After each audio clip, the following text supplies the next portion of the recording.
दोस्तों, अगर हम आपसे पूछें कि भारत की राजधानी क्या है तो आप सबका जवाब होगा कि दिल्ली। लेकिन क्या आप जानते हैं कि एक वक्त ऐसा भी था जब भारत की राजधानी दिल्ली नहीं बल्कि कोलकाता हुआ करती थी। जी हाँ, 12 दिसंबर 1911 का वो दिन था जब पहली बार भारत की राजधानी कोलकाता की जगह दिल्ली को बनाने की घोषणा की गई थी। लेकिन आखिर क्यों कोलकाता की जगह दिल्ली को भारत की राजधानी बनाया गया था?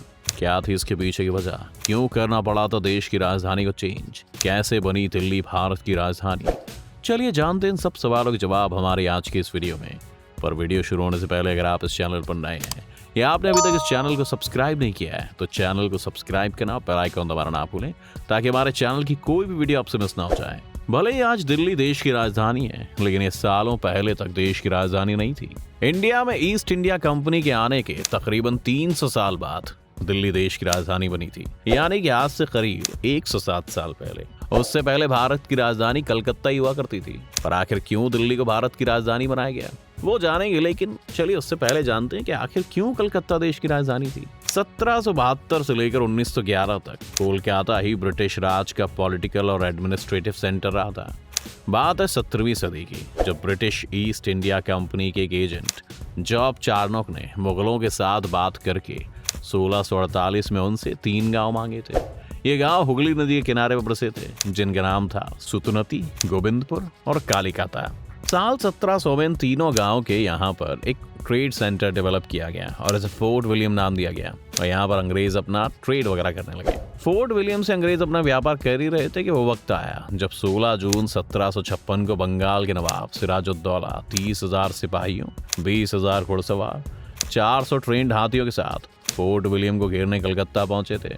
दरअसल नवाब अंग्रेजों द्वारा व्यापार और बिजनेस का गलत इस्तेमाल किए जाने से काफी नाराज थे, इसलिए हमला करते हुए नवाब की सेना ने कलकत्ता के बाहरी इलाकों पर अपना कब्जा जमा लिया था। आखिर में हमला करते हुए नवाब की सेना ने वहां मौजूद भारतीय सहित कई और कैदियों को आजाद करवाया। इसके साथ ही 146 अंग्रेज सैनिक और महिलाओं सहित कई लोगों को बंदी बना लिया गया। आपको बता दें कि बंदी बनाए गए उन लोगों में से अंग्रेजों के लीडर जॉन हॉलवेल भी शामिल थे।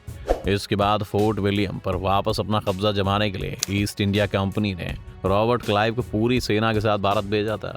इस बार अंग्रेजों की सेना नवाब को हराने में कामयाब हो गई थी और जनवरी 1757 को अंग्रेजों ने प्लासी का युद्ध जीतकर फिर से किले पर अपना कब्जा कर लिया था। इसके बाद कोलकाता ब्रिटिशर्स का स्ट्रॉन्ग अड्डा बन गया। फिर आया साल 1772 जब पहले गवर्नर जनरल वॉरेन हेस्टिंग्स ने मुगल राजधानी मुर्शिदाबाद से सभी इंपॉर्टेंट ऑफिस जैसे कि supreme court of justice, supreme court of administration को कोलकाता में ट्रांसफर कर दिया।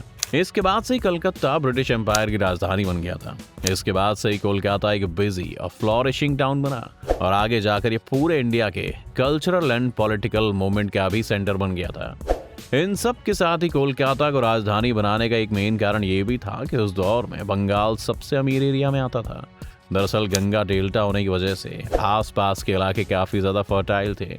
साथ ही बे ऑफ बंगाल के पास होने की वजह से ये शहर ब्रिटिशर्स के लिए एक ट्रेड सेंटर भी था जहां से वो अपना इंटरनेशनल ट्रेड आसानी से कर सकते थे। इसके अलावा बंगाल अपनी इकोनॉमिक वैल्यू के चलते बंगाल ब्रिटिशर्स के कॉलोनियल एम्बिशंस का हिस्सा भी बन सकता था, जहां से ब्रिटिशर्स आसानी से इंडिया को कॉलोनाइज कर सकते थे। इन सब की वजह से ही पहले कोलकाता ब्रिटिशर्स की राजधानी बनी। दोस्तों, ये थी कोलकाता की बात। चलिए अब जानते हैं आज की दिल्ली के पुराने इतिहास के बारे में।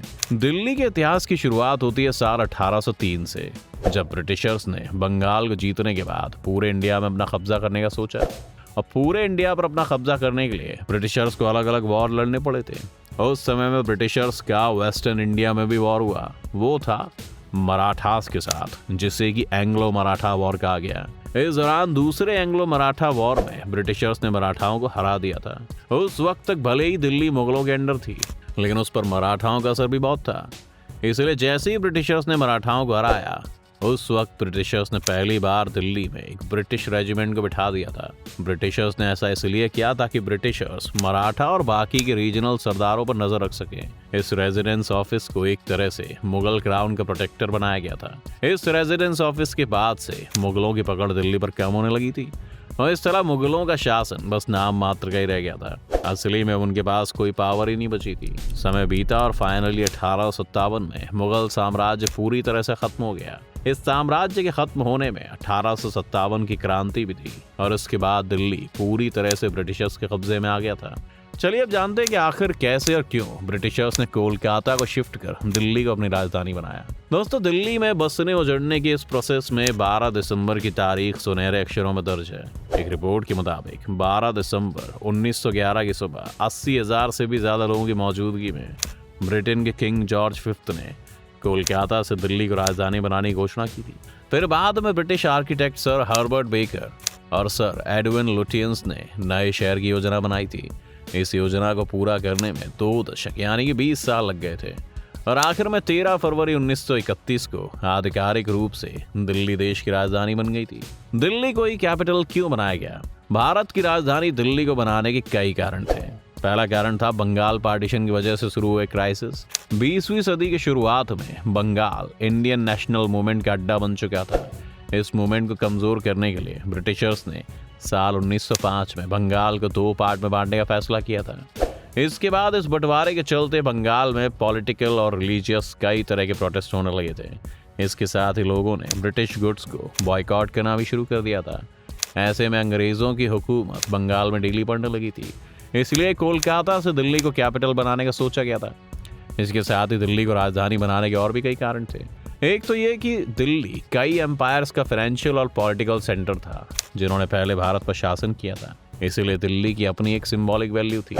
वहीं देश की जनता ने काफी सालों तक दिल्ली से शासन करने वाले शासकों को ही अपना असली शासक माना था और कुछ ऐसा ही ब्रिटिशर्स चाहते थे और बस इसलिए ही ब्रिटिशर्स ने दिल्ली को अपनी राजधानी चुनने का फैसला किया था। इसके साथ ही एक कारण दिल्ली की भौगोलिक स्थिति भी थी, क्योंकि कलकत्ता देश के पूर्वीय तटीय भाग यानी कि ईस्टर्न कोस्टल पार्ट में मौजूद था, जबकि दिल्ली देश के उत्तरी भाग में स्थित थी। ऐसे में ब्रिटिश सरकार का भी मानना था कि दिल्ली से भारत पर शासन करना कलकत्ता की तुलना में ज्यादा आसान और ज्यादा कन्वीनियंट होगा। कैसे बना दिल्ली देश की राजधानी? 13 जून 1912 को जॉर्ज एससी के नेतृत्व में दिल्ली टाउन प्लानिंग कमेटी का गठन किया गया। उस समय मशहूर आर्किटेक्ट एडविन लुटियन और उसके साथ ही हर्बर्ट बेकर साल 1912 में दिल्ली आए थे। इन्होंने कोरोनेशन पार्क की जमीन को अनफिट बताया था और मलेरिया के खतरे से भरी हुई बताया था। इसके बाद फिर से एक नई जमीन की खोज शुरू हो गई जो आखिर में रायसीना हिल पर आके रुकी। ये बात मई 1913 की है। इसकी खोज के साथ ही रायसीना हिल्स की बंजर और पथरीली पहाड़ियों के आसपास देश की राजधानी की सबसे शानदार इमारतें बनाने का काम शुरू हुआ था। मालचा गांव के पीछे की जमीन पथरीली थी, इसलिए वहां पत्थर की खदान बनाई गई और पत्थर ढोने के लिए एक रेलवे लाइन भी बिछाई गई। वहीं राजीव चौक तब कीकर के जंगलों से घिरा हुआ गांव हुआ करता था जिसका नाम था माधवगंज गांव। तब साल 1920 में राजीव चौक पर कैनॉट प्लेस का काम शुरू किया गया। घोड़े की नाल की शेप में बना यह बाजार उस वक्त यूरोप के बाजारों को खूबसूरती और शान और शौकत में पूरी टक्कर देता था। धीरे धीरे कैनॉट प्लेस की चमक दमक बढ़ती गई। माधवगंज की सुनसान जंगल की जगह ब्यूटीफुल बिल्डिंग सीपी सर्कल जनपथ बाजार ने ले ली थी। इस तरह कैनॉट प्लेस ग्लोबल स्टेज पर भारत की एक पहचान बन गया और आखिर में पूरे 20 साल की तैयारी के बाद 15 फरवरी 1931 को ऑफिशियली नई दिल्ली का उद्घाटन हुआ और अंग्रेजों ने देश पर राज करने के लिए दिल्ली में डेरा डाल दिया और इस तरह देश की राजधानी कोलकाता की जगह दिल्ली बन गई। आपकी इस वीडियो को लेकर क्या राय है हमें हमारे कमेंट सेक्शन में जरूर बताएं। अगर आपको ये वीडियो पसंद आई तो इसे लाइक और शेयर जरूर करें। साथ ही अगर आप इस चैनल पर नए हैं तो इसे सब्सक्राइब करना और बेल आइकन दबाना बिल्कुल ना भूलें।